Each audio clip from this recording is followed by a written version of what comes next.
Today, the Gophers look to take out Ohio State and keep everyone else in the Big Ten checking their rearview mirrors for a Gopher uprising.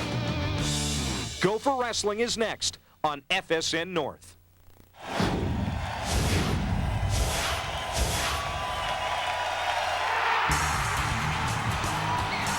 The campus of the University of Minnesota, where today the 7th-ranked Gophers are back home for the first time since January to host Ohio State here on FSN North. The dual meet season has been tough on the Gophers. Their loss at Iowa on Friday night put them under 500 in league duels, and overall they are just one meet over 500. Meanwhile, Ohio State is bringing up the rear.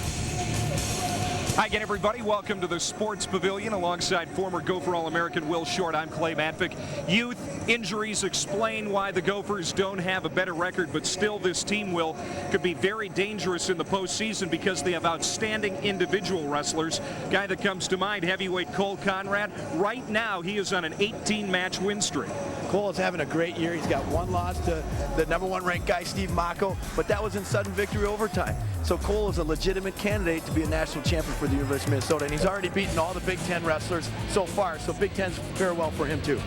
At one of the lighter weights, 133, Mack Reiter just keeps rolling along. We're going to see him today. He is ranked #3 in the country. Mack has been a tremendous freshman for the University of Minnesota. They got him out of the state of Iowa, and he's just performed at a very, very high level, very, very young, and he's real tough on top, and he's been doing a great job for the Gophers. Let's give him a nickname. Let's call him Mack the Knife, and Mack is really good at sticking guys. He leads the Gophers with 12 pins. I guess goes back to when I was in high school. I mean, the school I went to, we always worked on cradles every day. We'd go over cradles, you know. I guess drilled it so many times that it just becomes second nature for me now, and I can catch a lot of people in them. Well, Ohio State has some issues, not unlike Minnesota when it comes to youth and injuries. However, unfortunately for them, they have less talent, so those things are more glaring. However, they do have a returning All-American at 197, JD Bergman. He's a lot of fun to watch, JD. He does a lot of upper body throws. He's a very exciting wrestler, and he'll be fun today. He's going to go up against Jon Duncombe, and these two guys should really get a good battle going at 197. There you see the information on the Buckeyes, and at 197, Duncombe is going to be going up against Bergman today, so we'll be looking forward to that match, a sophomore against a senior. All right, coming up, the Gophers and Ohio State here from the Sports Pavilion. Wrestling coming your way here on FSN North. Don't go away.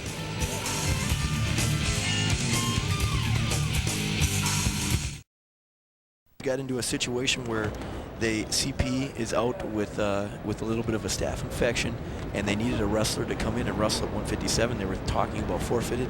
Matt said, hey, I'm willing to come out of red shirt. I want to wrestle. I want to be on the mat with the team. And here he is. Opportunity, first dual meet ever. Right.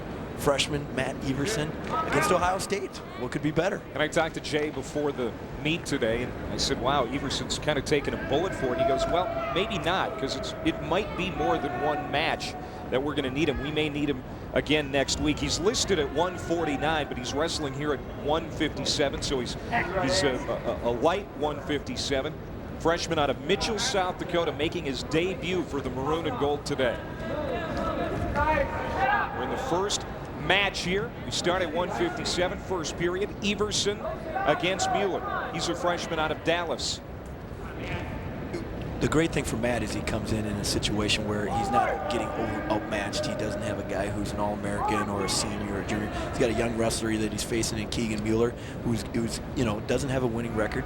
Still going to be a tough opponent, but yet an opportunity at least to maybe make something happen. On the top of your screen, we're going to be keeping track of the individual match. Team score will come down later. We're in the first period here of 157. This class has been the biggest hole, Will, for Minnesota.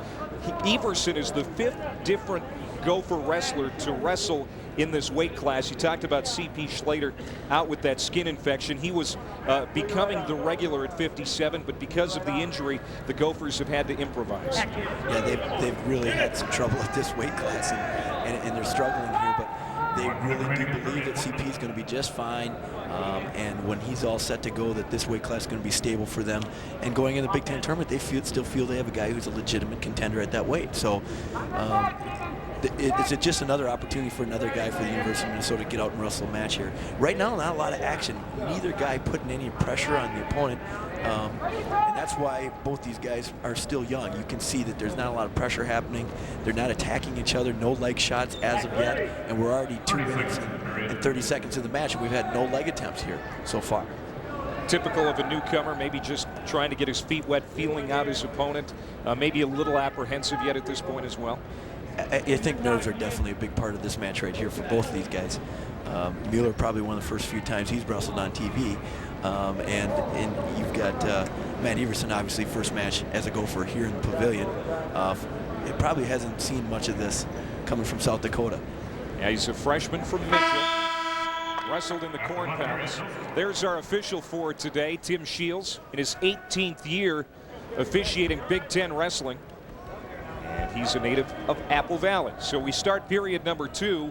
Everson will be on top. We are scoreless at 1:57. At the end of the first period, the official will give each wrestler, one of the wrestlers, a choice. And typically that's predetermined, which they did on the flip before. It was Ohio State's choice in this match, and Mueller chose the down position.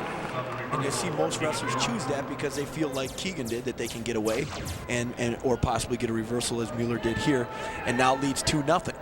So Mueller with the reversal, and we have our first points of today's dual meet, Minnesota and Ohio State.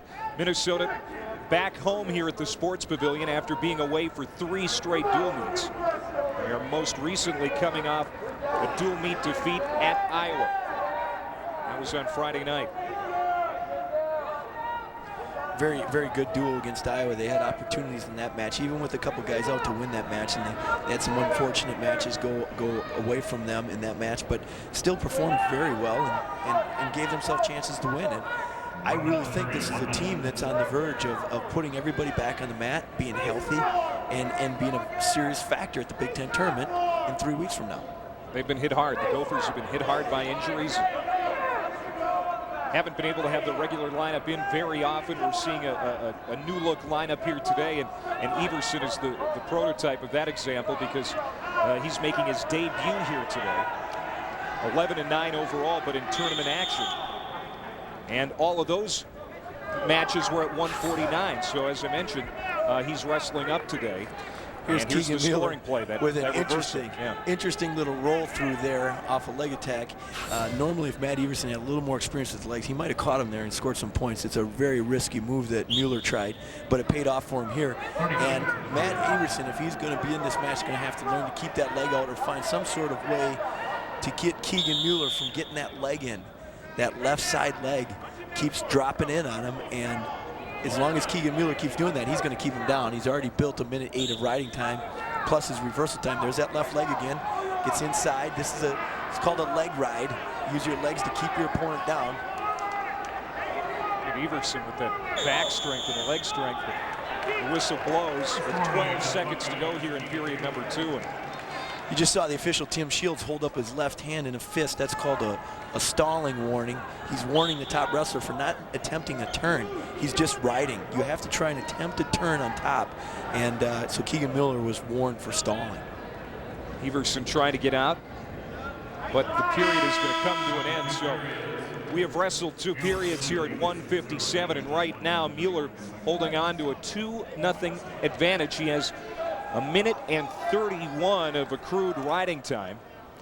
And that's something that's unique to college wrestling. Yes. In college wrestling, if you end the match with 1 minute of riding time, you are awarded an additional point at the end of the match. Interesting call here by Matt Everson. He was rode for 1 minute and 30 seconds in the second period. And still elected down. And still elected to go down. Interesting call there, Clay. I don't know if I would have made the same decision, but, you know, I'm not the coach of the University of Minnesota. So he's in this interesting situation here. He's in a Grammy position, but now Mueller's got him in what's called a spladle position. There's opportunities here for a score for one guy, one way or the other. He's got him sitting what we call a Grammy position. He's got him locked up right now. He's got to pull him back over his shoulders. He's going to get him here. Now he's got to sit him back down to his shoulders. If he can do that and get the near fall, he would take the lead. No points yet because there's no loss of control here. Interesting enough, Matt Everson is still in the control position here. He's still, now trying to sit him back over to his back. It is tied at 2 right now with just over a minute to go in the match. Right now, advantage Mueller because he's got the riding time. So if this stays 2-2, he would win it because of the riding time that he has built up. But Everson now in pretty good shape. It's 2-2. Mueller with the 1 minute riding time. He's got to make it. Everson's got to make a choice. Either let him go and go for a takedown or try and ride with the turn, erase the riding time. He could do, he's got a cradle lock. Oh, he had a cradle lock for a second there. If he could have held it, he might have been able to turn him. Everson trying to win his Golden Gopher debut here at 157 against Mueller. Right now we're tied. 35 seconds to go. Just there's a 2-point too high. Awarded to Mueller for the reversal. 4-2 Mueller. You know, Matt Everson hasn't learned that if he had his leg in, that he can lock his legs in his opponent's around his legs and not just have it in. And he's not using any of his balance on top, and that's why he was reversed twice. He's in trouble with this half Nelson. He's got to make sure he doesn't get turned here and give up more points. Well, it looks like Ohio State is going to win the 157 match, and they will take a lead in the dual meet 3-0. It's a defeat for Everson in his first ever Golden Gopher match. And the final is 5-2. If you see Matt's Mueller. feet here, he can lock his feet up there, and that would help keep his balance on top of his opponent. But because he's young and inexperienced, he doesn't know to do that, and Mueller just dropped him right over. All right, we're moving on to 165. It is the 10th ranked wrestler in the country, Matt Nagel, a junior from Frazee. He's 21-11 on the season, going up against Jon Vogel, a freshman from Columbus. So here we go, 165, Ohio State on top in the meet, 3-0. Nagel in quickly on a single leg. This is what they want from Matt. Start getting more offensive leg attacks, score early, be dominant at your weight. Be dominant at your weight. That's what they want from Matt Nagel. Nagel, his record really doesn't reflect how well he has wrestled this year. He has lost 8 matches to higher ranked opponents, and he's coming off a loss to a very good wrestler, Mark Perry of Iowa. That was a defeat in overtime, and we were talking to Nagel before the meet today, Will, and you know, he's very perseverant. You know, you'd think this guy would be very frustrated at this stage, but that is not the case. He really feels that he's on the verge of beating some of these top-ranked guys. He thinks that Perry kind of escaped, and let's just mention that Perry from Iowa is ranked number 4 in the country, and here Matt is in overtime with him, have him in all kinds of trouble in the match, but just couldn't close the deal in the match. Now here he is. He's got an arm bar. He's got him in a bad position here. He got the ball. Wow, big pin for Minnesota. It comes from Matt Nagel at 165. He sticks Jon Vogel in the first period. Let's take a look again. Will, this is a great win for Minnesota at this weight class. Once Nagel wrapped the head with his right arm, there was no way for, watch here. He's got him in just an over arm bar, but watch his other hand when he wraps. When he wraps the throat and head, that's when this match is going to end. Right here, watch his right arm, and now no opportunity for Vogel to bridge, and the result is a pin. And Minnesota leads it as we take a break, 6-3. We're back with the 174 match after this.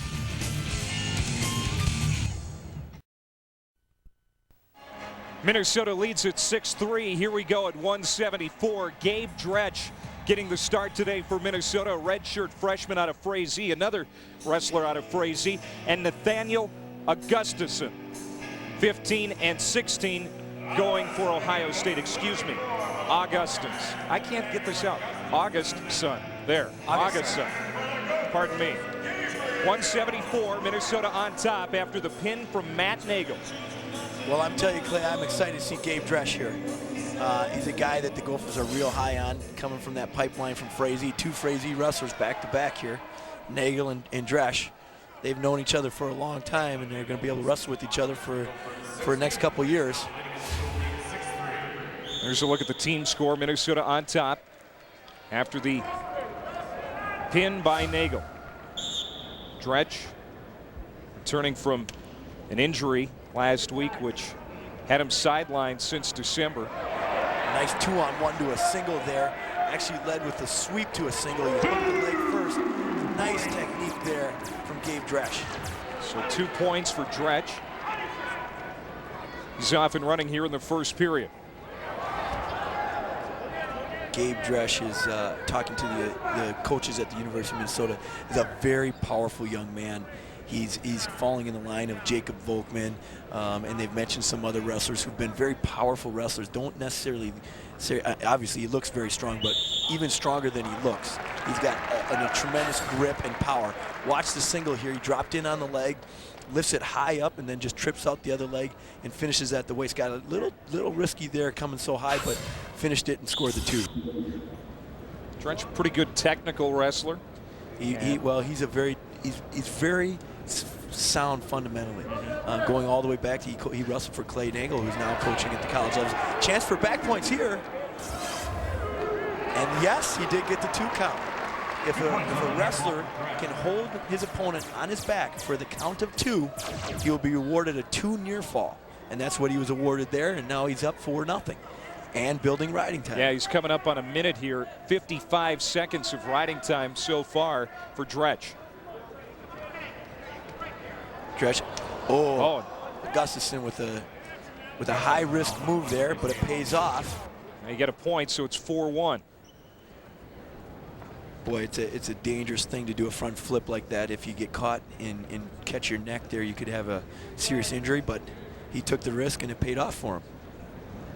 Dretsch getting his first Gopher experience this season, the redshirt freshman. 20-7 on the year, 3-2 in dual meets. Dretsch coming off a nice win against Iowa. Luke Lufthaus, 11-7 the other night. That was a match that they were hoping that he was going to be able to win, and he proved that he could get it done and establish it as a seed at the Big Ten tournament, which will help him qualify for the NCAAs. There's a 2-on-1 again. Dretsch has used that 2-on-1 twice now. 2-on-1 is where you take 2 of your hands and you control one of the arms of your opponent and leads to a shot. Let's see that flip again. Dretsch actually going to go for a lift here, and Augustson does a front roll and ends up coming out for 1. Under 30 seconds to go here in the opening period at 174. Dretsch needs to get back on the attack here now. Something that he's got to learn as he ages here in college wrestling. Never let the opponent breathe. Never let him get a chance to stand around and not have pressure on him. Doesn't mean you always got to be shooting. It just means you got to constantly be applying pressure to your opponent. This is one of those weight classes, too, Will, that has seen a litany of wrestlers go for the Gophers this year. We've seen McClay, Dretsch, Lentz, Larson, Duncombe, Davis. A lot of guys, but this is the guy right now that has probably won this weight class. I think this is the guy that they projected at the beginning of the year to be the guy at this weight class. Dretsch came off a groin injury, which is why he's been out. Probably would have been wrestling most of the season. Had a real bad groin injury. Is finally healthy, and now they finally got the guy at this weight that they want wrestling. Second period now, Dretsch leading Augustson 4-1. And the Gophers are leading the duel 6-3. Augustson's going to pay off with that front roll again. He's going to come up between the legs here now. If he can pull his knees forward, this could work into a reversal for him, and it does. 3 now for Augustson, so it's 4-3. Minnesota's advantage here at 174. Dretsch quickly up for escape, so it makes it 5-3. And this match is getting a little closer here. Gabe's got to get back on an offensive attack here. Couple of fairly similar builds here. Yeah, both guys about the same height. They look about the same height, same weight, same build. There's a shot from Augustson trying to get in on that leg. Dretsch, good counter. Dretsch still trying to work to that 2-on-1. You see him grabbing wrists, trying to pull the arms in close. But so far, pretty even matchup here. Bad shot there, no setup. But Dretsch couldn't make him pay for it. Just 30 seconds to go here in the second period. 30 seconds. They'd like to see Gabe start to establish himself as a constant performer inside of a match where he's constantly performing moves over and over again. Here's another opportunity for scores. Lots of action here from 2 big guys. Coming up on 10 seconds to go. All right, they're off the mat with 11.9 to go here in period number 2. Dretsch with the advantage, 5-3.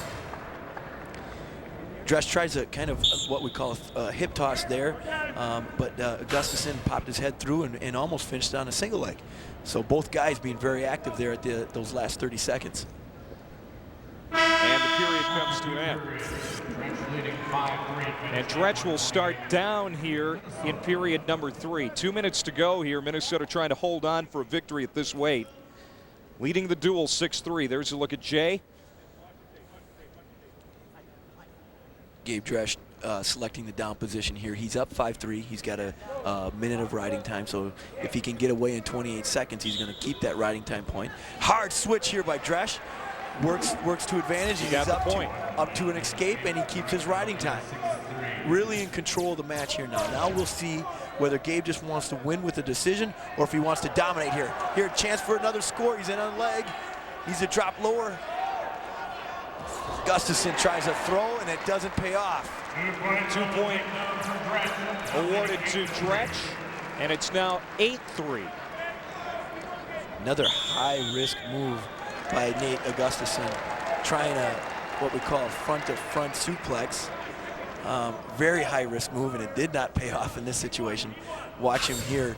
He's going to try and back arch Gabe Dretsch through, and Gabe just limps his arms out, and easy takedown for him. We've seen a couple of risky maneuvers from Augustson, and both times it hasn't paid off. Yeah, he's really taking some risks out there, going for big points. Probably why he's got a 15-16 record.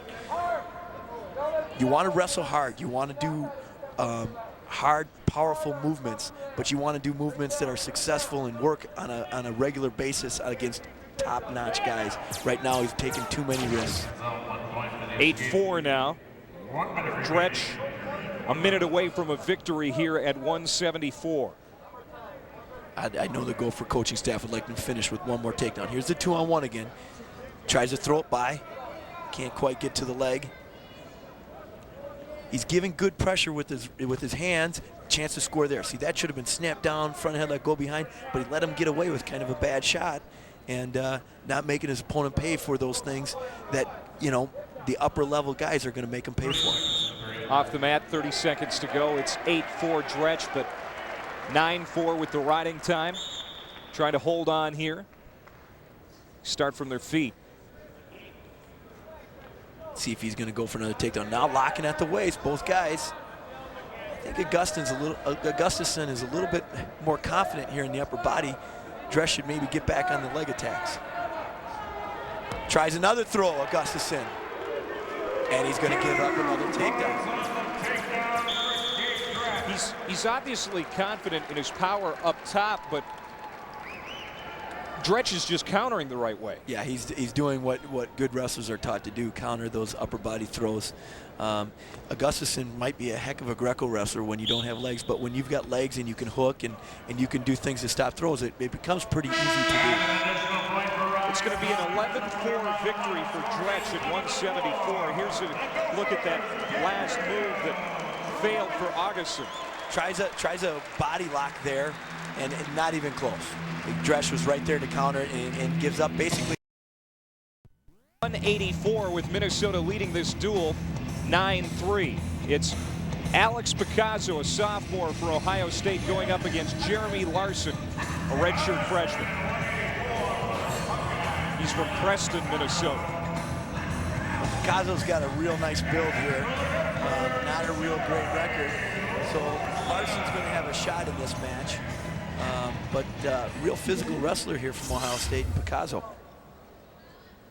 Another weight class that has given the Gophers a little bit of trouble here as of late. Roger Kish, their regular at 184, redshirt freshman out of the state of Michigan, has developed a knee infection here midway through the season. He's coming back from it. He's back in the wrestling room. He's trying to get back into where the Gophers can put him in the lineup during dual meets, but hasn't fully recovered, so they're filling this weight class right now at 184 with Jeremy Larson. And as you mentioned, a young guy, just a red shirt, has a lot of potential.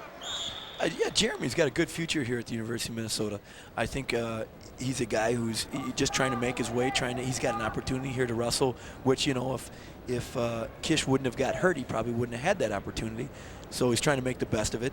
The news on Kish is he is training again. He is back in the room. There's Josh McClay, and you see there's one of the guys that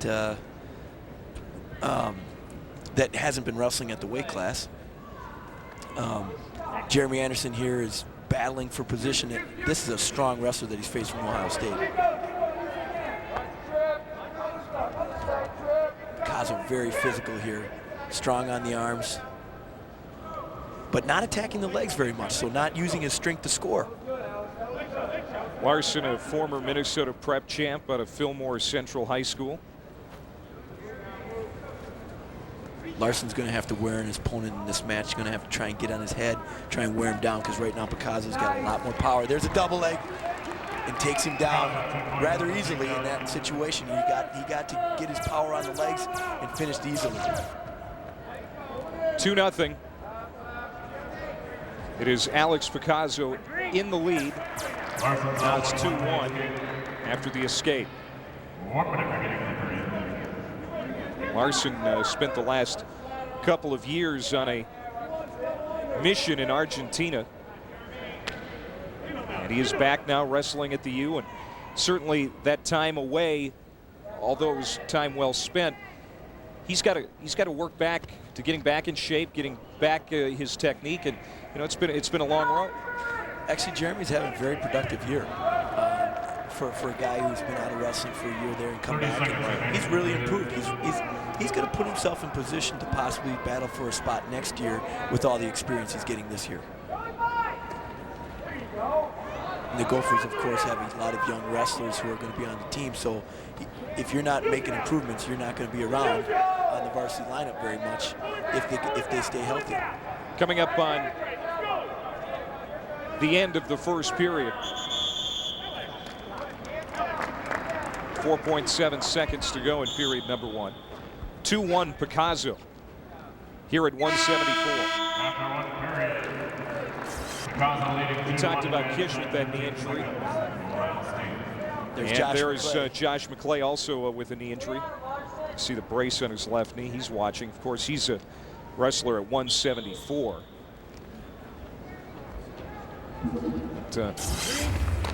Anderson out with an escape.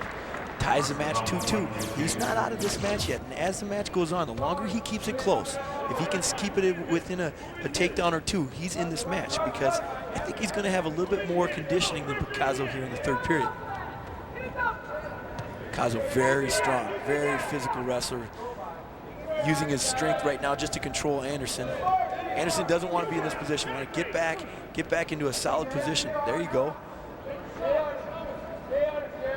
Speaking of Roger Kish, one of the top recruits in 2003, and he was looking forward to a productive season here at 184 for Minnesota, but again fell to injury. And you know, when the Minnesota Gophers get everything back, guys like Kish, guys like C.P. Schlater, when they're healthy and in some of the lower weight classes, everything's going to be fine. There's a lot of fans out there that have gotten to a panic over the Gophers' season so far. And what they should start to consider is this may work to the advantage of the Gophers.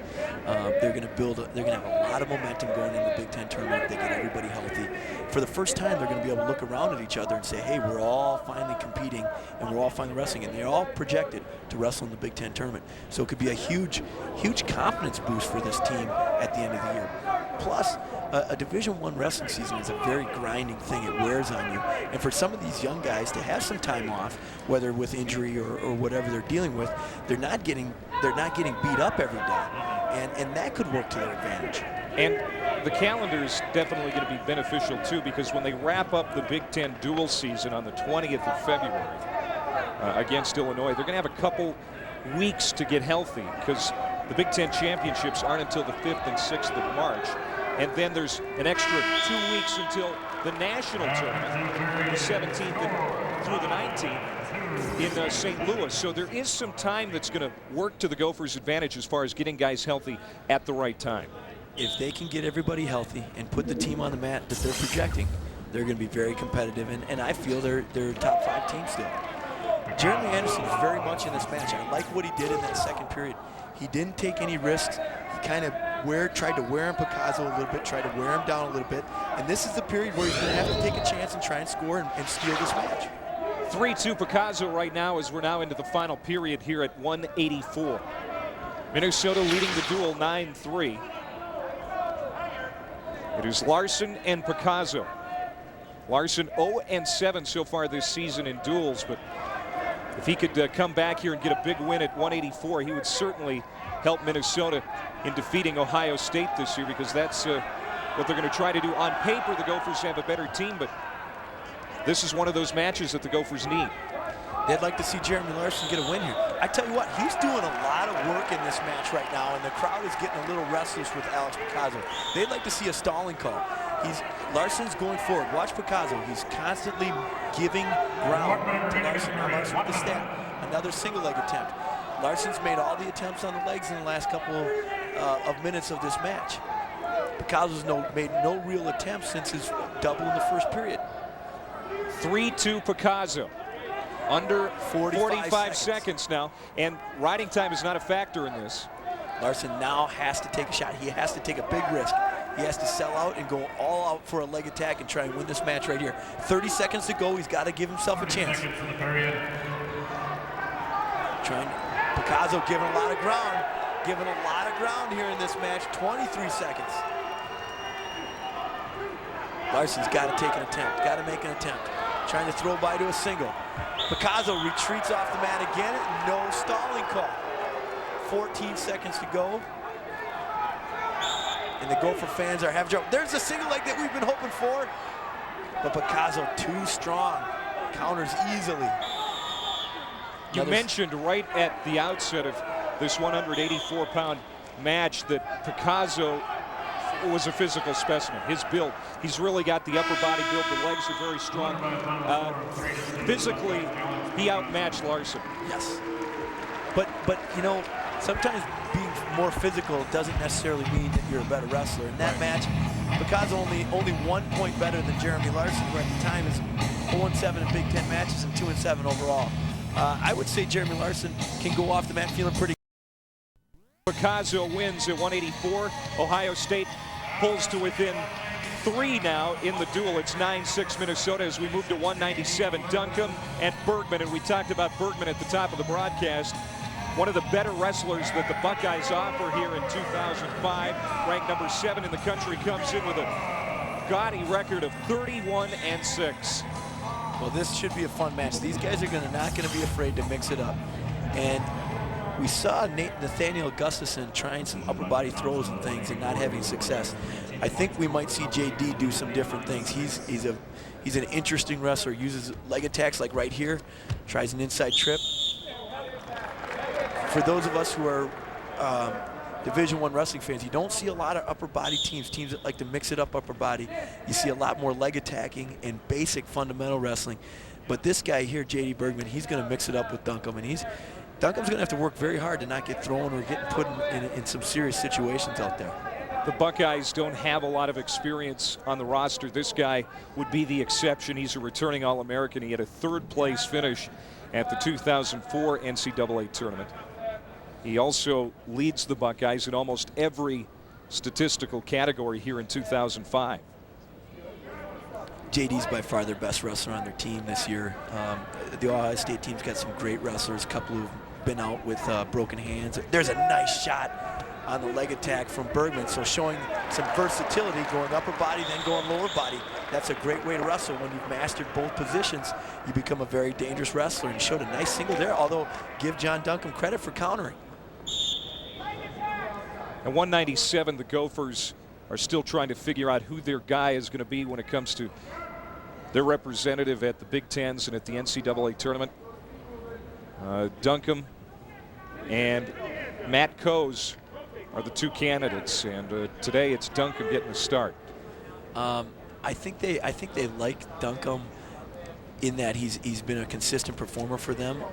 But Duncombe is real small at 197. As you can see, he's not quite as big as JD Bergman is. He's probably about 3 or 4 inches shorter. There's Bergman trying to get that leg attack. Duncombe, with using his hips, drives him off the mat. We've seen some good action on both guys. But watch how, as this match goes, Bergman will start to wear on Jon Duncombe, and it's going to be tougher and tougher for him to defend. It's not because Jon's not a good wrestler, is he's giving up so much size and strength. The height advantage is obvious here. It's several inches, as Bergman, the taller of the two wrestlers. Usually you'd think that the shorter of the wrestlers might have an advantage as far as not giving up the underneath. Yes. But when you're as physically put together as Bergman is, it's to his advantage. It's a leverage game with the taller wrestlers. If they learn how to use the leverage of their body, they can be real dangerous for a shorter wrestler, as you see there. Bergman just too powerful. Got to the legs, got to the waist, and just took Duncombe down rather easily in that situation. And I think it's part of the fact that he's long, but he's already wearing on Duncombe. You can see Duncombe struggling more and more as the match goes on. And now he's starting to pile up riding time. We're closing in on 20 seconds of riding time accrued for Bergman. He's on top in the match, 2-0. You see Bergman showing some good versatility on top too, using his legs. Most big guys at this weight can't use their legs and not flexible enough to do those things. This is quite an athlete here that they have in JD Bergman, Ohio State. So after Minnesota won a couple of matches in a row at 65 and 74, Ohio State looking to win 2 in a row. They took 84. And there is an escape for Duncombe. It's now 2-1. Ohio State's Bergman leading here at 97. Bergman back in that underhook position. He uses that to a leg attack or to a throw. So he'll dig underneath one of Duncombe's arm, try and control his shoulder. Here's the escape by Duncombe. Does a nice little forward roll Granby here and kicks out and over, and now he's up. And match right now is still close enough that Jon Duncombe's still in it, but we'll see as the match goes what kind of conditioning Jon has to handle the power of Bergman. Bergman trying to slip out, and he does. He leads 3-1. You know, past Gophers, we've talked about how tough some of the Gophers have been on top. Here's a shot from Duncombe. Cross shot. He's got Bergman in trouble. 2 points for the takedown. It's now tied at 3. And Bergman quickly up and out. Jon Duncombe is a competitor. He's a great competitor, and I know the Gopher staff loves the fact that Duncombe will come out and give it his all. You know, if he was a little bit bigger, I think this would be the guy they go with. And not saying they won't. I'm just saying I just think he's a little small for the weight. But here he is with one of the top guys in the country, number 7 in the country, 4-3. Just scored a takedown. Bergman now in on a single as well. Duncombe trying to counter, tries to kick away, and he does. I tell you what, that frustrated Bergman right there. He's not very happy about that. Here's Duncombe's shot. It's a head outside single. He drops him down. Single means he's attacking one leg rather than 2, and then he gets a go behind. And the key was getting his head around Bergman's head to make that happen. Real nice job of dumping him down, finishing at the waist. And Bergman, on the flip side of that, gets right back in on Duncombe's leg, but can't finish. Here he is again on a single. Duncombe tries to kick away, but this time doesn't work to his advantage. 2 points awarded to Bergman. It's now 6-3. There's a quick takedown there. I'm not sure that Bergman had established control. Some rumblings from the very knowledgeable wrestling fans here at the University of Minnesota, letting Mr. Shields know that they weren't very appreciative of that call. Bergman on top here, 31 seconds of riding time for him as he leads this match at 197. Duncombe would like to get a point here in these last 20 seconds, keep this match within 2 and just 1 takedown and not give up riding time. So important sequence of time here, these next 20 seconds. You really got to get some action going here. Duncombe, you can see him. This is fatigue here, Clay. Not even an attempt to get away. Basically just laying flat on the mat, and Bergman just working on him. And now riding time is up over a minute for Bergman, so he leads 6-3, technically 7-3, as we go into period number 3. And What does Duncombe have to do here to maybe salvage a victory? Well, he sure doesn't want JD Bergman to get his leg back in. He needs to get a quick escape and get this match up to his feet again. And from his feet, he's been fine. He's been okay. It's down below where he's had the most trouble. He got the one Granby roll, but before that, in the first takedown, he had trouble getting away. He got away with a nice sneaky little roll that he did, but now again having trouble, got rolled the last 30 seconds. There's that roll again. Ooh, almost got caught there. Bergman seems to be in control of this situation right now. Just so big, so tall, so much power. A minute and a half to go, period number 3. The ability to ride, and I was talking earlier about the Gophers in the past, how they would wear opponents out on top. I think of Brad Pike, I think of Brett Lawrence, I think of some of the guys who were real tough on top and could wear guys out on top. It's a great skill to have. You see most of the wrestlers just automatically choose to put down position. When a wrestler has to think about going down, now you know you're really being dominant on top, and you're affecting the guys the way the guy wants to wrestle a match.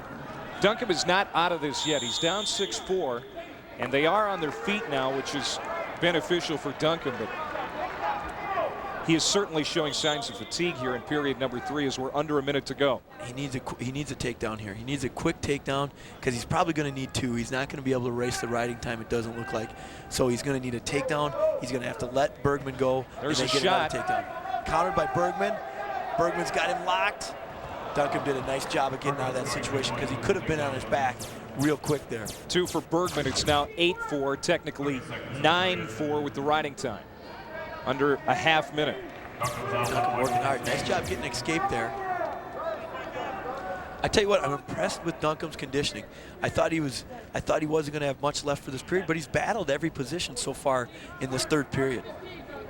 Well, this one is going to go to Ohio State. JD Bergman at 197. Back-to-back victories in the 84 and 97 weight classes for the Buckeyes. And they are going to tie this dual meet up at 9. 9-5 Bergman over Duncombe at 97. Very well contested match there. Both wrestlers did a nice job. JD Bergman proving that he's a legitimate candidate to be an All-American this year, ranked number 7 in the country, and handled Jon Duncombe. Good job, Bergman.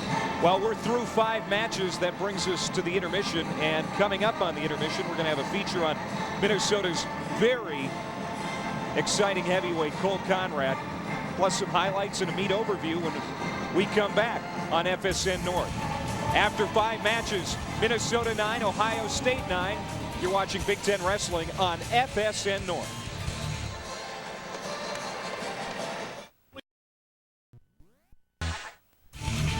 Minnesota 2-3 on the season in the Big Ten in dual meets. Ohio State 0-6, looking for its first victory in the Big Ten this season. And so far the Buckeyes right with Minnesota as we are tied at 9 here at the intermission. Welcome back to the Sports Pavilion. I'm Clay Matvick. The highlight through the first 5 matches, no doubt, at 165, the pin by Matt Nagel over John Vogel.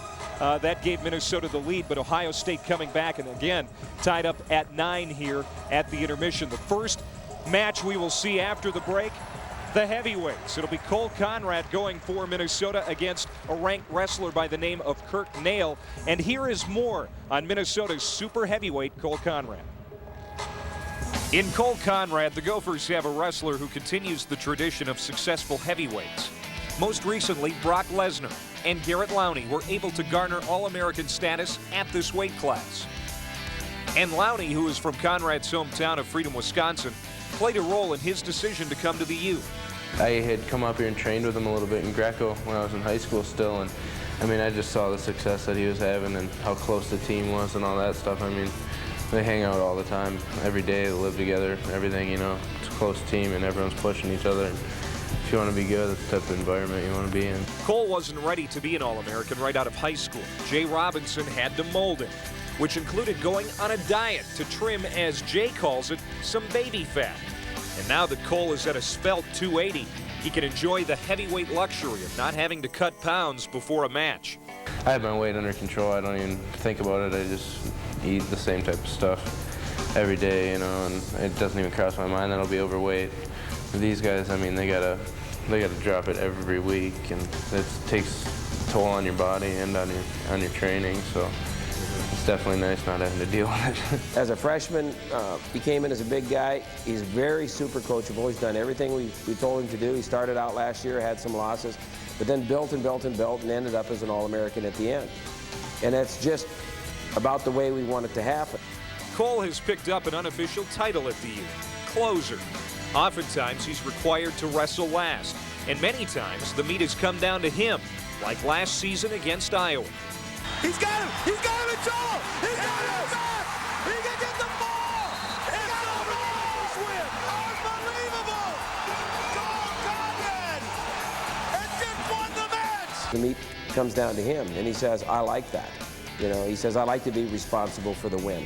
You know, and if you look at great athletes, when they get in clutch situations, the greatest athletes say, give me the ball, throw me the pass, okay?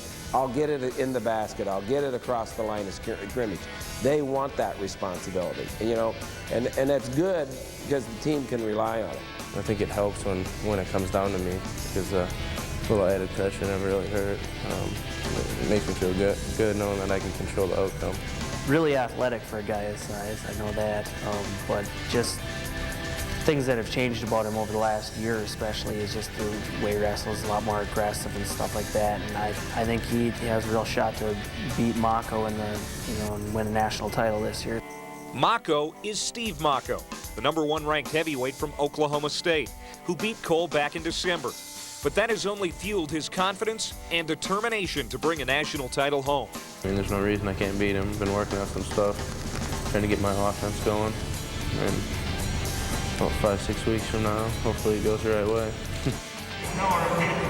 And we'll be seeing the heavyweights coming up in just a little bit when we resume action here at the Sports Pavilion. The heavyweights will resume as the final 5 matches are still to come. We're going to have highlights and a match overview when we come back here on FSN North. The Gophers and the Buckeyes tied at 9 on the intermission.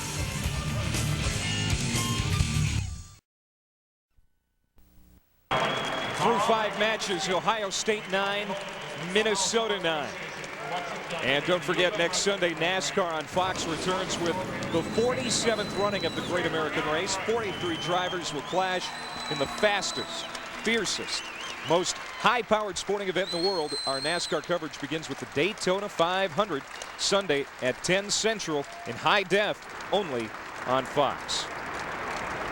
Welcome back to the Sports Pavilion alongside Will Short. I'm Clay Matvick. 9-9 Minnesota and Ohio State. And talked about it a moment ago, the highlight for the Gophers so far, that pin at 165. But the Gophers, you know, again, got started off with a guy that they don't normally have in there. In fact, lost his red shirt status today. Talking about Matt Everson, he lost in the first match at 157 to Keegan Mueller, and that's where we started out today as Ohio State took an early 3-0 lead. Everson wrestled hard, but he gave up a reversal there and ended up losing a 1-point match, 3-2. But for a debut, not disappointing. I thought he did a nice job for the Gophers, and maybe he'll get a chance next week. Here's number 10. Matt Nagel with the pin of John Vogel at 65. That was exciting. It was great to see Matt come out and get a fall for the Gophers and finish off an opponent that he should have pinned. Then Gabe Dretsch with the decision over Nathaniel Augustson. Augustson tried a lot of interesting things in that match, but couldn't get it done. Gabe Dretsch too much for him, 11-4. And then after Picazo beat Larson at 84, it was JD Bergman, the #7 ranked wrestler at 197, winning a 9-5 decision over Jon Duncombe. A little too much for John in that match. John had battled, I thought, a very, very hard-fought match. A lot of good action, but just too much. Will, I think the Gophers, you would have to say, in the final 5 matches probably have the upper hand, especially at heavyweight and 133, where they have nationally ranked wrestlers. Yeah, Konrad and Reiter will both be heavily favored in their matches, but you know, with Bobby Lowe out and Domingues in, some interesting things. Still very competitive dual meet, and Ohio State still very much in it. All right, we're going to get started with the heavyweights when we come back. After 5 matches, Ohio State 9, Minnesota 9. You're watching Big Ten Wrestling here on FSN North. We're back after the break.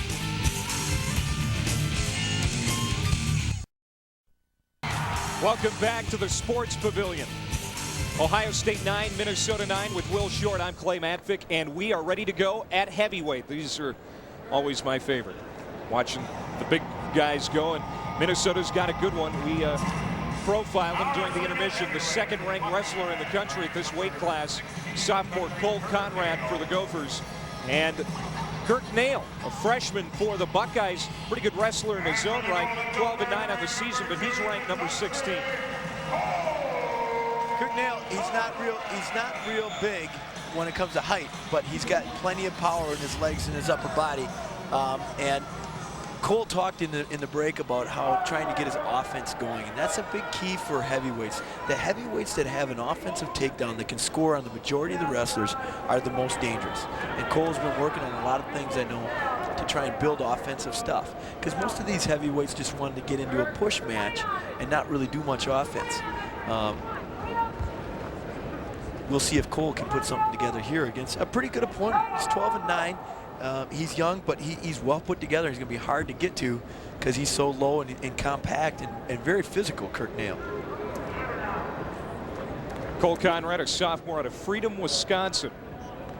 And we talked about it during the intermission, the great run of heavyweights that the Gophers have had over the last decade or so. Names like Pierce and Lesnar and Benjamin and Lowney, now Konrad. And he has a legitimate shot at winning both a Big Ten title and a national championship in this weight class. He's got Steve Mocco in his way when you talk about a national championship, and Mocco has already beaten him once this season, but maybe that's only fueled the fire for Cole. I think that can, just like this whole Gopher season, it could work to his advantage if he learns from the loss and does things to develop something that he can do to Mocco. That could come back and be an advantage. Whereas if he maybe would have won a match, maybe he'd be looking past Mocco down at the end of the road. So he's put himself in position to do some things. This match started just like I thought. Nail's going to be tough to get to here for a while. Cole's going to try and make him carry his weight a little bit and try and put pressure on his head. You can see Cole's constantly pulling with one hand, lifting with the other. There's a single leg attempt. As the match goes on, you watch Cole get closer and closer to that leg as it goes on, as he wears on Nagel a little bit. But Nail's got a good, strong base, and he's got to break that base down. He's got an 18-match winning streak, does Konrad, and he extended that with a 2-0 decision against 9th-ranked Fields of Iowa. He held off Fields to take that win. It was an important win for the Gophers. Unfortunately, they did not win the duel. Matt Fields ranked number 9 in the country, so an impressive victory. But that was just a kind of a shoving match as well. Not a lot of scoring in that one. No, there hasn't been. Like I said, Cole, if he wants to win a national title, has to find a way to score offensively. Guys are like Kirk Nagel here. You're not going to see Kirk Nagel take a shot on Cole's legs. If he goes down underneath Cole's hips and his legs, he's going to get. That's about. See, didn't commit his head on that shot. Just reach with his arm. That doesn't put Kirk in any danger of getting taken down and having Cole get his weight out. So Cole's going to need an offensive takedown. Just 4 seconds to go here in the first period, and a lot of half attempts, a lot of reaches, a lot of reaching and grabbing, but no real attempts at a takedown, and it ends 0-0. Just by looking at the physical stature of these two wrestlers, it would appear that if Konrad did get on top, that he could score a pin. This is his advantage right here. Because of the size. Yes. He's easily 30 to 35 pounds bigger than Nagel. And the key here for Nagel will be to hold his base and get out quickly. And that's where he doesn't want to be, right there. With his stomach down, off his knees. What we call a base in wrestling, in the down wrestling position, is keeping your knees underneath you and keeping your hands and arms straight. When you get flattened out, this is not a good place to be. And Konrad is now going to work on his arms. And you're right, Konrad could score a fall from this position. He's got 8 pins on the season, 18 in his career. That already ranks 21st in school history. He's just a sophomore. So Konrad, as a heavyweight, has scored some bonus points over his career for Minnesota. They could use him right now. It's tied at 9 here in this dual meet. 1 minute and 12 seconds to go in period number 2. We're in the heavyweight weight class. This is the 6th match of the day. Real important 10 seconds right here. Fans of wrestling will know. Cole Konrad's built 51 seconds of riding time at this point, And if he can keep him down for another 9 seconds, he will have made, they're having a little trouble with the clock here at the pavilion. You can't see it on the board, but they're trying to fix the advantage time clock. But he's been on top for the whole period. There's 109 left, so obviously he's got 51 seconds of riding time. You're a math major here at the U, I take it? There they got it on the clock. 51 seconds of riding time for Konrad. Not went blank again. So, if you're Kirk Nagel, you want to get away in about 50. Even if you've got over a minute, you figure you're going to be on top in the next period, so you can race a little bit. But you need a quick escape here to make sure he doesn't give up riding time. Konrad working real hard to flatten him out. Nagel trying to hold that base. Oh, and he's kept his knees under him. But now he is over that riding time spot, that 1 minute. It's the size advantage really coming into play now. Yep. And this is wearing on a point because you don't see it, but Nagel has to hold his own weight and Konrad's weight with his arms. So it's like doing a 2-minute bench press of 350 pounds to 400 pounds. Konrad putting all of his weight, see all of his weight pushing through his back, down over his arms. 35 seconds to go in the period, and Nagel has been down this whole period. It's starting to wear on him. Nice escape attempt here by Nagel. And he's out. So now Nagel has the lead 1-0. Konrad did a good job of getting his riding time built up. But I think he's going to struggle here. He's going to need to score a takedown in this match to separate.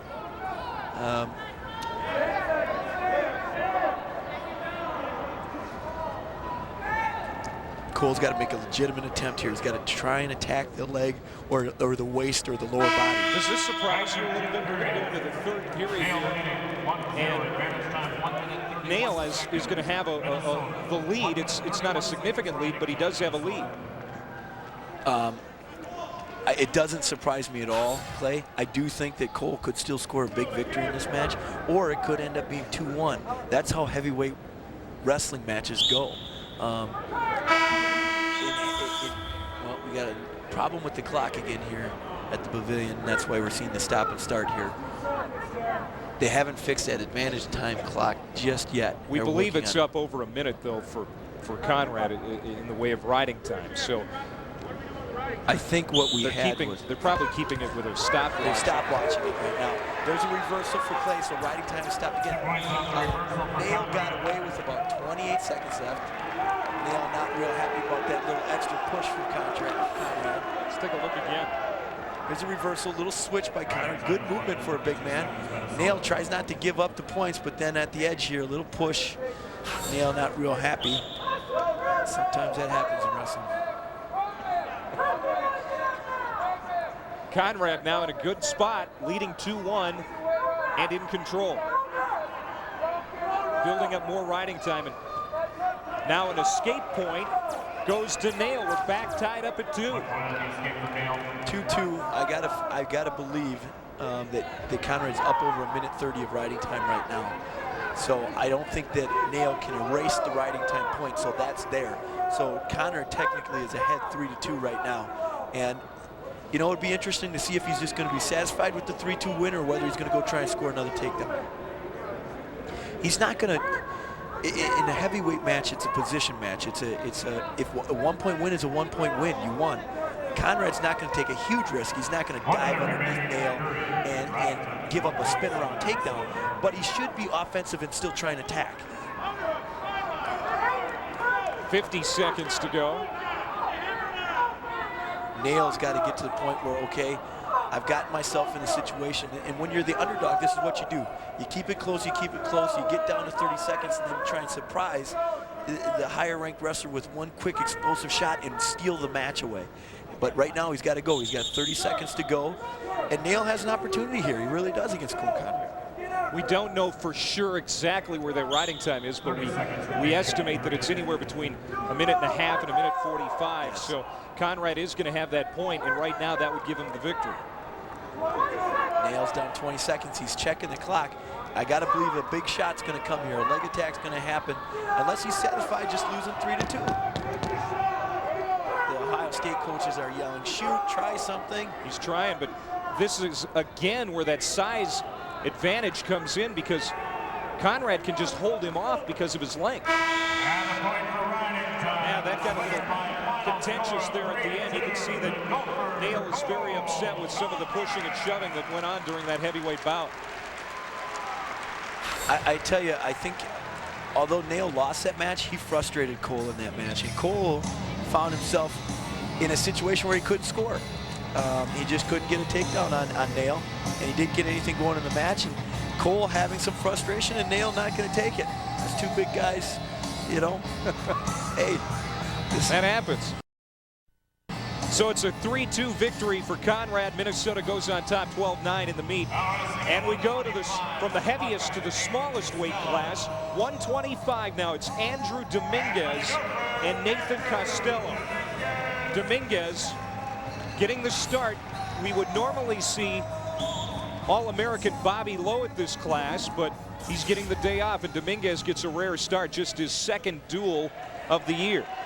Look at the speed of Domingues in on a quick high crotch. I think what people need to know here is they might be getting a little glimpse of the future of the weight class at 125. Andrew Domingues is a very talented young man. He brings a lot to the table. The coaches felt Bobby Lowe just looked a little flat, and they wanted to give him a little break. Like I said, they're preparing for the end of the year. They have Andrew Domingues, who's a very good young wrestler, and they wanted to give him an opportunity to go out and wrestle a match here. And it works to the Gophers' advantage, being a little deep at this weight class, to give a young man like Andrew Domingues an opportunity.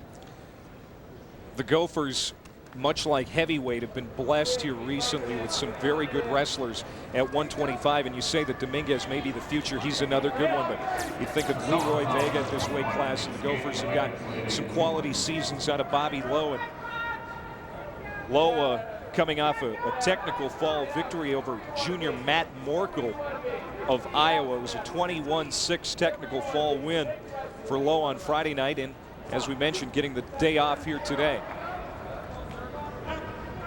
Domingues leading 2-1 here in the first period against Nathan Costello. Domingues got in on a leg attack right away. Let's see if he goes back to his leg attack here. He had a nice offensive takedown, came out sharp, trying to slow the pace down. There's that shot again. Countered a little bit better this time by Costello, who's got an 8-12 record. I mean, this is a match Domingues should win. Domingues getting a lot of time in tournament action. He's 17-10 on the season in tournaments. But again, just his second duel. His last action in a Minnesota duel was at Nebraska back on the 4th of January. He lost an 8-1 decision to Matt Keller of the Cornhuskers. Andrew's a good wrestler. He's been in some matches already this year. He's got 27 matches already through this year. Oh, a little situation there where Costello could take advantage of a little hip toss. I'd like to see Domingues get back on a leg attack here. He's got a great offensive shot. He's got a good penetration. So if he can get to a leg again, he can start opening up this match a little bit. You're probably wondering what the device is on Costello's headgear. It's a face mask. He had broken nose earlier this season. How much does that hinder Costello as far as vision, do you think? It's not very fun to wrestle, and I've had to do it before. And it is cumbersome. You don't want anything on your face. You want your eyes to be open. You want to be aware of all things and all your senses, and it just seems to hinder you a little bit. You know, it's not that you can't do it, but it's not exactly fun to do. And Domingues showed another great offensive takedown there, and is in control of this match right now, 4-1. He looks very sharp. Whistle blows with 24 seconds to go in the first period. Let's take a look at that last takedown that gives Domingues a 4-1 lead. They call it a high crotch or a head outside single. You're attacking one leg with your head on the outside of the hips, and he does it very well. Quick penetration. You notice that Costello's leg hardly even moved before he got there. He's talking about Vega's ability to do that. Boom, and he's in on the leg so quickly. Domingues did a nice shot there. Costello tried to get out with the escape, but Domingues just brought him hard back down to the mat, and he has built up 1 minute and 20 seconds of riding time, and it continues to accrue. Roll there. We saw this from the Ohio State wrestlers all day. They do a lot of rolling and high-risk moves on the bottom, from the bottom position. So Domingues elects to start from his feet. They will both be on their feet here to start period number 2. Domingues has a 4-1 advantage. There you see the meet score. It is 12-9 Gophers.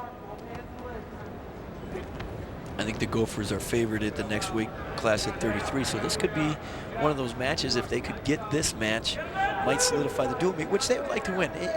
We don't want to say that these dual meets aren't important if they don't want to win. Here's that high crotch again, but this time countered by Costello. He didn't pass that arm over his shoulder like he did on the last 2 shots.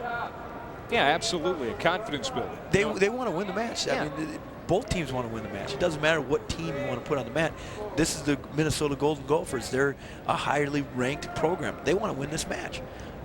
Yeah, if something goes wrong and you don't have your best lineup out there, yeah, you say, well, we didn't have our best lineup, but yeah, we still want to win. And I was in the wrestling room on Wednesday of last week, and Jay Robinson addressed the guys just before the practice start. He set them down and he said, okay, we're not going to have Kitch.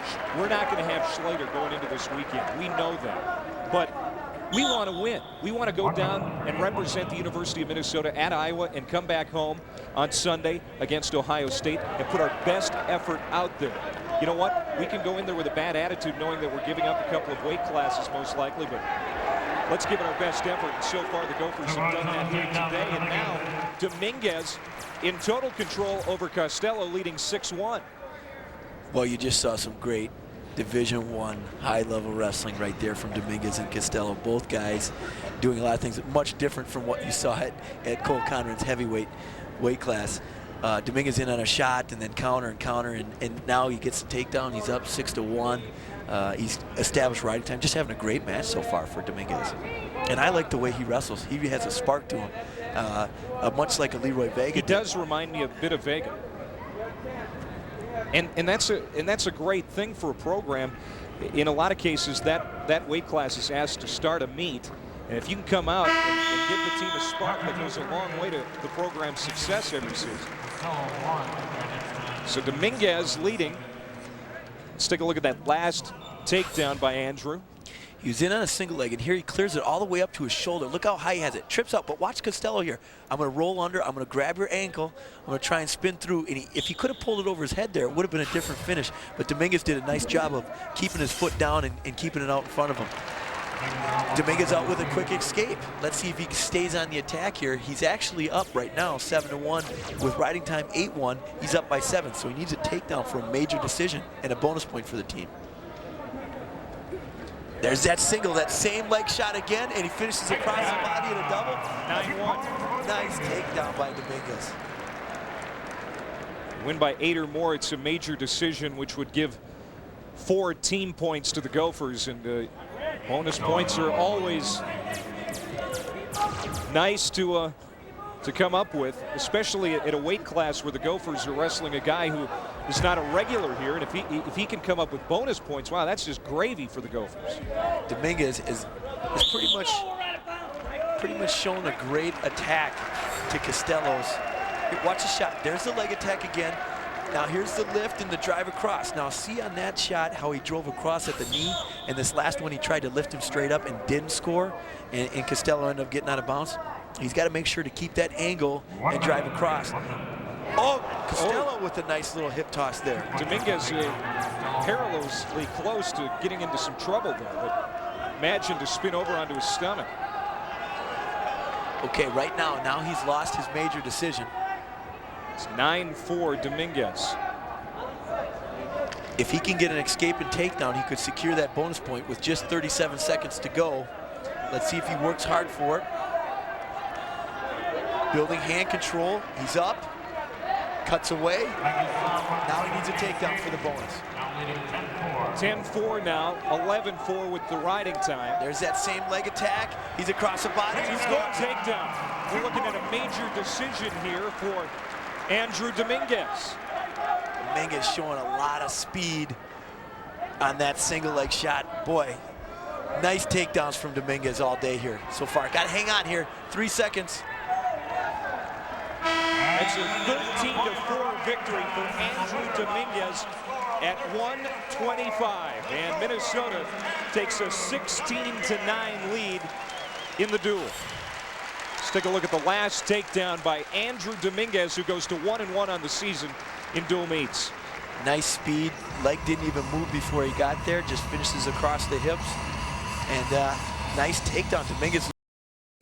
Another ranked wrestler, TJ Enright, out of Galloway, Ohio. He's a redshirt freshman as well. This should be fun. Two very, very good young wrestlers for both teams here.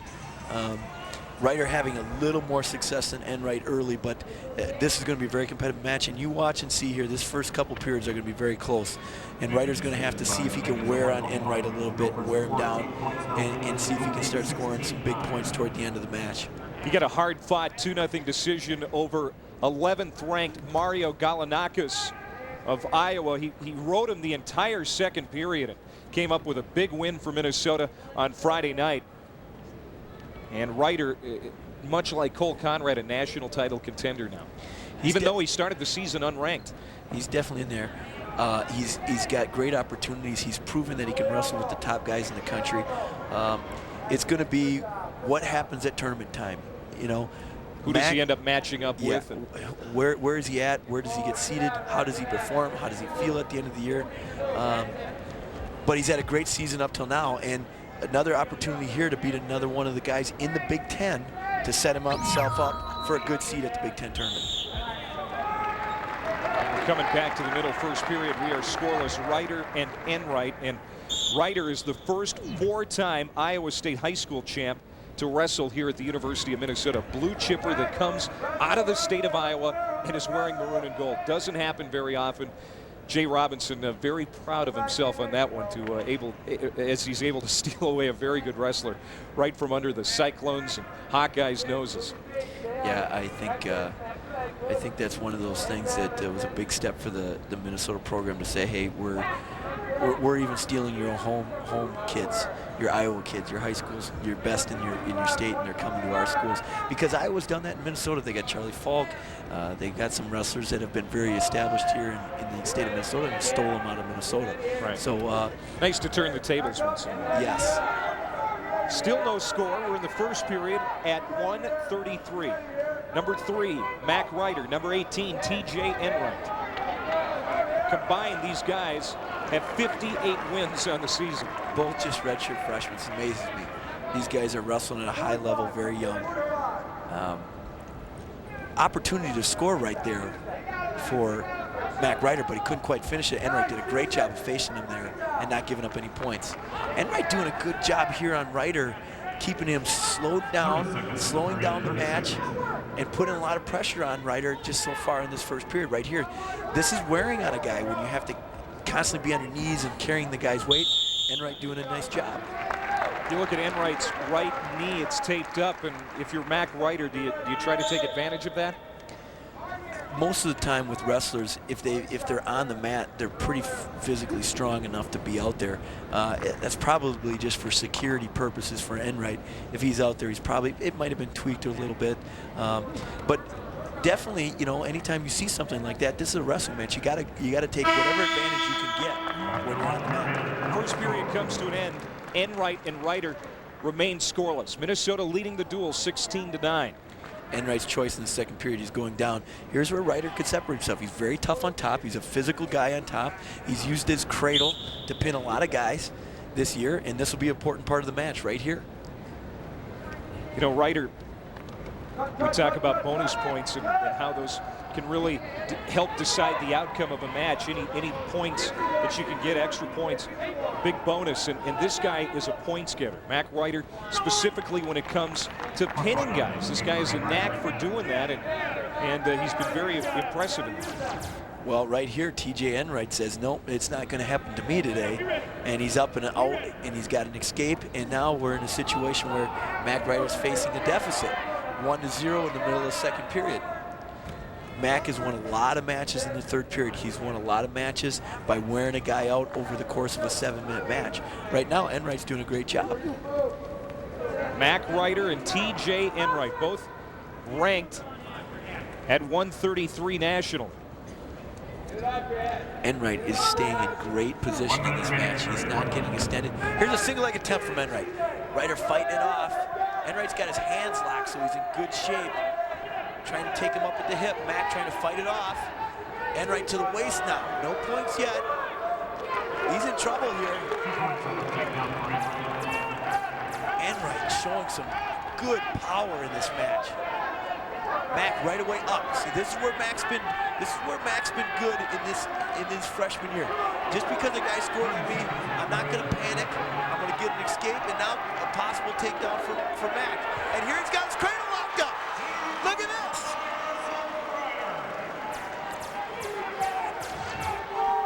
Near fall points awarded.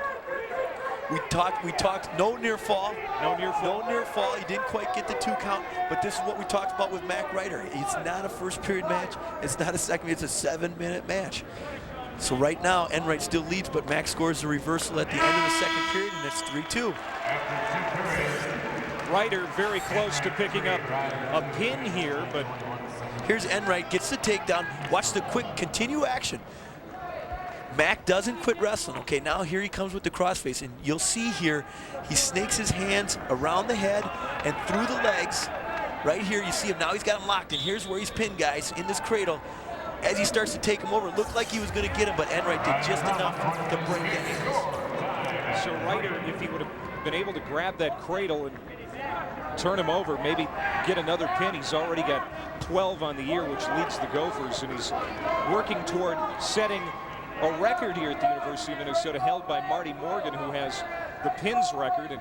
And because Reiter is so young and already has so many, I mean, he could conceivably do it. Here's what he has to say about chasing Morgan's record. I like to joke around with Marty a bit because, you know, he holds the record, and I give him a little crap every once in a while telling him I'm going to catch him. But, you know, I got a lot of work to do before I can get to 20 pins in a year. So it's more just kind of a joking level, you know. I don't take it too seriously. Well, I'm sure Marty Morgan takes it seriously. It's a great record for Marty to have. Yeah, he's got 20 pins. That's the record at the University of Minnesota, and already Reiter has 12. Pretty impressive. It's very impressive.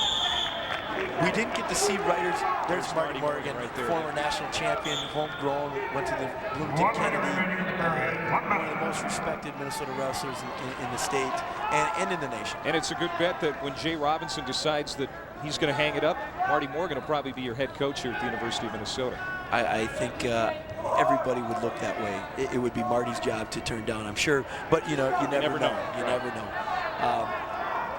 Mack Reiter actually started in the down position, and we were in a replay, and he didn't see his escape. So he scored an escape here in the third period. It's now 3-3, 30 seconds to go. This is still anybody's match. Yeah, riding time is not a factor here, so we are legitimately tied at 3, and we could be looking at overtime. We knew this was going to be good, and so far it really has. Enright a shot attempt here. Reiter looking for a go behind, just trying to circle behind a guy after a bad shot. Working toward that leg. He's still got the leg. Now he's in on a single. Now Enright countering. Just 10 seconds to go. Still no points awarded. These guys are battling hard. Now they're going to come back to the middle. 4 seconds to go, tied at 3. I'm impressed with both these wrestlers. They both no stalling in this match. Both guys been active the whole time, attacking each other. I'm impressed with both these young freshmen. All right, now we're going to see our first overtime of the day, and maybe some explaining needs to be done. 1 minute on the feet. If somebody scores, they win the match. So it's sudden death overtime. We're looking for the first point here, and that'll decide the winner. Reiter trying to make an attempt there. Enright counters and now gets him on his back, and Enright has stolen the match from Mack Reiter. A mild upset here at 133. TJ Enright in overtime with a 5-3 win as Mack Reiter heads off after being upset. That makes it 16-12. Ohio State pulls to within 4.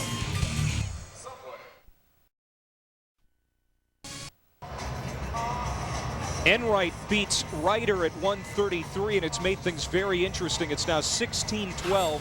The Gophers leading just by 4 now. Match of the day by far. Mack makes a little bit of a mistake here. He tries to get a go behind, and Enright's head comes up under his shoulder right there. And that's where he loses that match right there. As the go behind happens, as he starts to do his front headlock, he's got to keep that head pinched down. I tell you what, you got to give TJ Enright. He's in the hostile environment. The pavilion is wrestling the number 3 ranked wrestler in the country, and he comes up with a 5-3 overtime victory. Great match for a young wrestler there for Ohio State. You got to give him credit. All right, it brings us to 141. There's Tommy Owen. He's going up against Jason Johnstone. Owen is 8-9 on the season. Johnstone is 12-17. A freshman against a junior, and again, this one is still in the balance with 2 matches to go. Well, I can tell you this right now.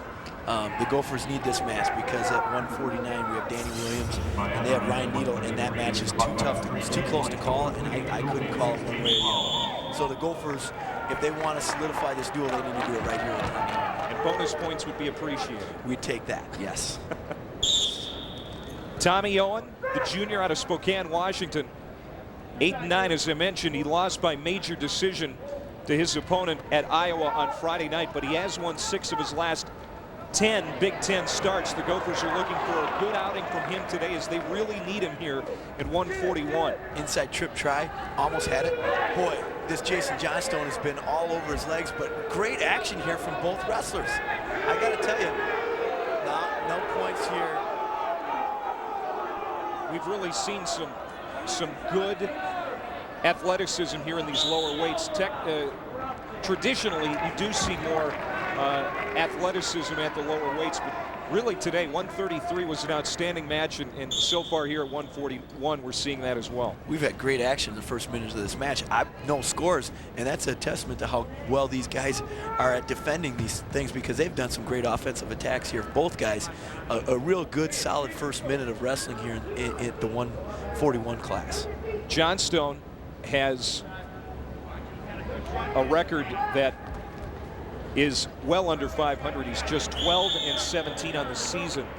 But Willie, he scored a couple of pretty big upsets here the last couple of weeks. He knocked off a nationally ranked opponent in Rene Hernandez of Purdue, and Tyler Loudon, also a top 20 guy from Wisconsin. So this guy can bring it. He's a very good wrestler, and he's young. So these young wrestlers, I mean, they can have a 12-17 wrestler, but they bring a lot to the table, and they can do a lot of things. And if you screw around with them, or if you give them opportunities like Mack Reiter did with Enright, and the guy stays in the match, and all of a sudden he scores a takedown, and you just got beat. And that's what we're looking at here. Tommy Owen is probably a guy who should be favored in this match. He's an NCAA qualifier from last year. He's been a solid 41-pounder for the Gophers, but he's coming in with an 8-9 record. So right now, I think it's anybody's match. You were talking during the break off the air about what that might do for Enright, that win we just saw over Mack Reiter. Reiter ranked number 3 at the time, Enright number 18. You got to think that that's going to catapult Enright in the polls. It will. He'll come into the top 10, maybe top 12 with that. Tommy Owen just did a great job right there, and he's going to score some back points. That's going to separate. But Enright is going to jump up, obviously.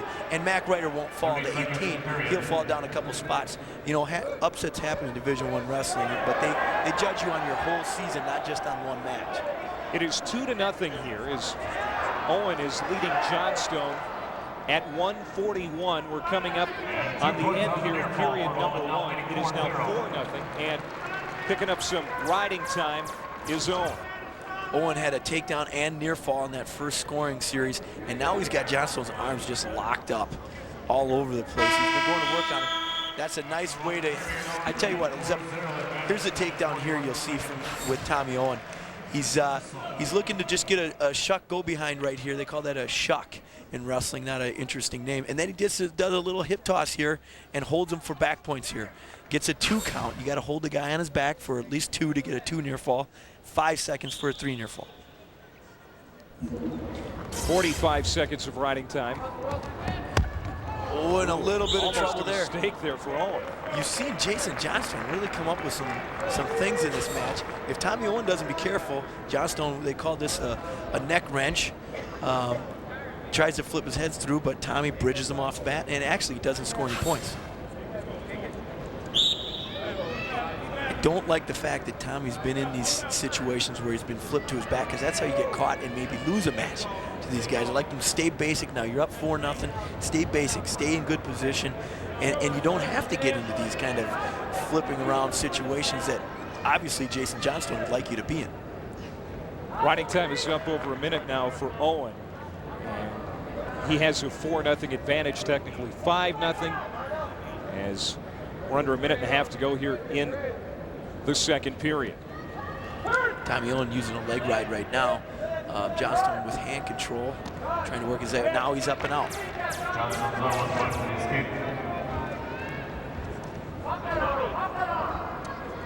Tommy Owen 4-1, 128 of riding time. He's in great shape in this match and can win the dual meet right here for the Gophers. If he can get the win, they're going to be up 7, and Ball can't beat him at 149, and they can win the match.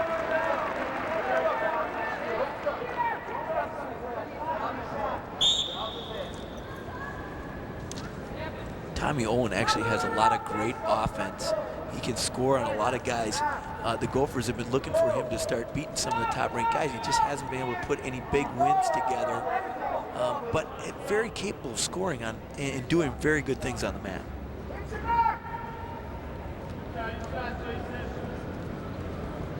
Tommy Owen using position here. He's doing what he's supposed to do right now. Be in control, stay in control. Take controlled risks that aren't going to lose you the match, but continue to put pressure on your opponent. Constantly attacking, but a controlled attack. He earned a couple of wins over Northwestern and Purdue. Did not wrestle against the Hawkeyes on Friday night. Closing seconds of period number 2. Owen with a 4-1 lead. Almost even carried that into period number 3. Almost got him a little bit of trouble here at the end of that period.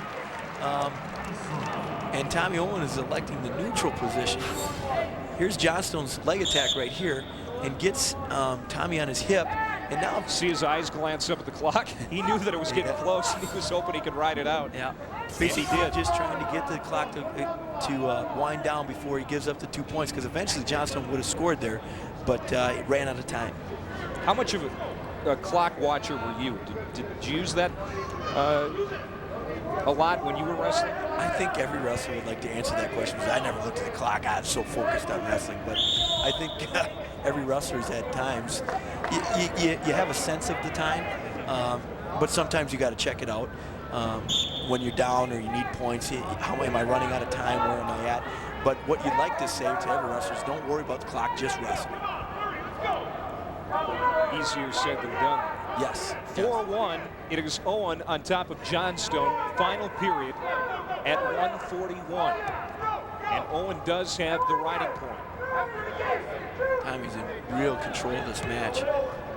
Just stay in position, just battle on the arms.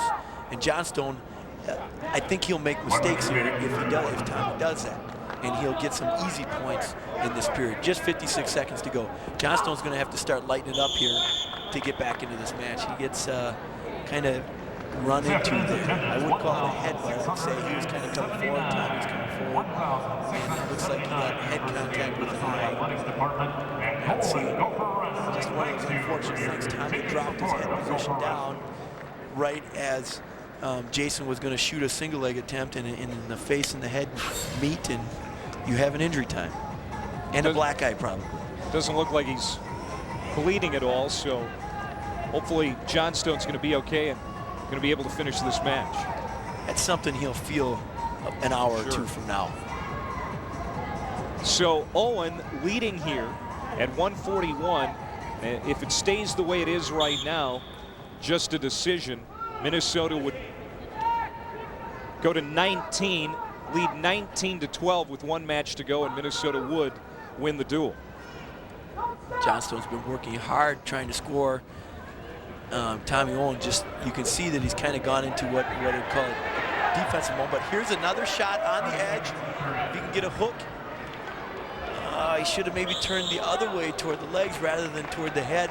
Probably would have scored there. Johnstone doing a good job staying in the match still. 26 seconds to go here in the third. The official Tim Shields, he blows the whistle, brings him back to the center with 20 seconds to go. Tommy Owen trying to get back to 500 at 9-9 on the season. He is 5-5 on the year in dual meets. A little pushing and shoving there. There too. We saw that with Konrad and Nagel at the heavyweight class. We're seeing some contention here at 141. Tim Shields did a good job getting between the two guys. You know, it's an intense sport, and there's a lot of banging and. You know, surprisingly, you don't see a lot of them, really. You'd be surprised you don't see more of them. Well, this is an interesting sport, Clay. I can tell you that 2 hours before this match started, the Gophers held what they call chapel. It's a voluntary thing that the kids can go to or not go to, or the wrestlers, I shouldn't call them kids. And they brought in Rich Gannon today. And Rich Gannon comes in and just talks to him, life experiences, some of the things he's been going through. And the Ohio State wrestlers came in with the Gophers to listen to that before the match. And just one of the things that's going on with the University of Minnesota, not just about wrestling, but about sportsmanship, camaraderie, building young men, and helping them with life decisions. So Tommy Owen wins at 141. That makes it 19-12 Minnesota. So in effect, they have already won the dual meet, but we still have one weight class to go. We're at 149. It's Danny Williams against Ryan Nagel. Williams is 8-8. Nagel is 8-6. Last match of the day. Freshman against a sophomore here at 149. And what can you tell us about Danny Williams? He has found a home here at 149 as he's kind of taken over this class after C.P. Schlater moved up to 57 before succumbing to injury. Well, I can tell you this, Danny Williams is going to have an opportunity to wrestle for the rest of the season at the Big Tens and the national tournament with CP going up to 157. It looks like Danny Williams is probably going to be the guy for the Golden Gophers, and what an opportunity for him. He probably came into the season thinking, oh, I'm going to be behind Schlater, I'm not going to wrestle, and, you know, just do the work, keep working, keep trying to improve, and all of a sudden now he's found himself in a situation where he's the guy for the University of Minnesota, and now they're putting all their efforts into Danny and trying to get him as good as he can be at the Big Ten tournament. You know, but this is the plight of Minnesota wrestling this season with all the injuries. On Friday night against Iowa, he had to wrestle at 157. Yes, and it's just the way things have been going this year for Minnesota. It's been tough to keep people healthy, and people have been asked to do some unusual things, wrestling in weight classes that they're probably not accustomed to or comfortable with, but these guys do it, and they'll do whatever it takes to help the team win. And that's the case of Williams here, as he's back down to his I guess, comfortable weight of 149. Well, he weighed in at Iowa at 149. Now, in wrestling, it's an interesting thing. You can move up a weight class in a dual meet if you choose to, if a coach would want to do that and say, Danny weighed in at 149 against Iowa, but then they decided to move him up to 157. Just a little strategic thing that they tried. It obviously didn't pay off because they lost the match, but that's what they felt was the best thing for the team at that time. So now Danny's here at what, you know, his competition weight. Final match of the day, Minnesota leading the duel 19-12. They have wrapped up the duel meet. Ryan Needles made two pretty aggressive full commitment shots, and Danny Williams really hasn't taken a good offensive shot, but he has done a good job of keeping pressure on his opponent, which is something the Gopher staff talks about a lot to their wrestlers, about pressure, pressure, pressure. Keep pressure on your opponent, but they'd like to see him maybe take more of a real shot. He's kind of did some reach shots, but he needs to sell out and penetrate and get to a leg and try and score. Minnesota will go to 3-3 in Big Ten duels. And overall on the season, improved to 9-7 in duels. Final seconds here, period number one. Final match, 149, Williams and Nagel, and so far we are scoreless. I tell you what, I like the way that Ryan Nagel wrestled that first period, and I know Danny did a nice job of not giving up any scores, but Ryan Nagel took 3 legitimate attempts at scoring, and Danny Williams countered him very well. But if I was the coach of one of the guys, I would have taken what Ryan Nagel did in that match over what Danny Williams did in that first period. So we'll see if that changes now in the second and third period, and Williams starts to try and get some scores going. Williams with the escape point, leading 1-0. Minute 45 to go, second period. Both guys pretty well built, put together for this weight class. They've got some potential out here. Pretty athletic guys here. Here's Nagel again on a single. I tell you what, Danny Williams is showing that, okay, I'm not going to go easy. I got some good defense to offer here. And, you know, if he can come up with some kind of takedown himself here, he can get a win for the Gophers. What would you say traditionally is the most athletic, well-built wrestlers? I mean, across the board, what weight class stands out? And don't tell me 150 just because that's where you wrestled back in your day. It was 150, I believe, back when you were wrestling. Now it's 157 or 149. Those are the weight classes that you would probably wrestle in today if you're still going. But what would you say for the most part? Well, I can tell you that I think 49, 57, and 65. Those three weight classes seem to have the similar builds usually, and we're seeing a similar build here at 149. The better athletes. I wouldn't say better. I would say that they kind of have that same kind of look. They're kind of the medium guy. They're not real tall, so they're not. They're pretty thick. Big, strong legs, pretty physical. I mean, you look up at Brock Lesnar here on the wall at the pavilion. He's a pretty thick guy, of course, too. a heavyweight. But he was an abnormal heavyweight the way he was put together. Yes, he was abnormal. Most of the heavyweights look a little bit more like Konrad or what you saw today from Kirk. Right. At 49, 57, 65, you get what you got out here on the mat, typically in Division I. Two guys, big chests, big arms, big legs, waist 26. Right. And these guys don't carry any extra fat on their bodies. Seen a couple of good athletes here, Williams and Nagel. And right now, Williams is going to take a 1-point lead into period number 3. Riding time will likely not be an issue in this one. Well, unless Williams can keep Nagel down here, it isn't going to be an issue. Let's see how well Williams does on top. Nagel quickly to his feet and out. 1-1. Yeah, this is something else. This is nice way to finish up the day here. 149. The Gophers have already wrapped up the duel, but this one's still in the balance at 149. Williams and Nagel. Riding time not a factor in this match, so it's basically going to come down to a takedown. You got two young wrestlers out here trying to find their way in Division I wrestling, trying to make names for themselves.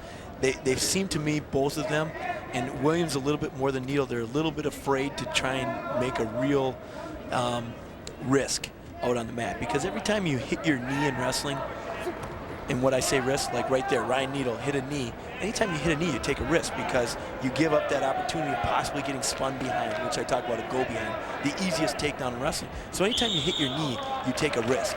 And neither of these guys, Nagel a little bit more than Williams. Williams, that was the first time he's actually been on a knee attacking a leg. So we'll see what they're going to do here in the next 1 minute to establish themselves as the better wrestler. Nagel, a young guy too, a redshirt freshman, and we talked about this briefly, Will. This is a young Ohio State team. Russ Hellickson had 6 freshmen or redshirt freshmen in the lineup today. Kind of like Minnesota, very young squad. Unfortunately, though, for the Buckeyes, they just don't have a whole lot of talent throughout that lineup. Unlike Minnesota, they're young, but a lot of promise with these young guys. Ohio State is in a different situation as far as their rebuild.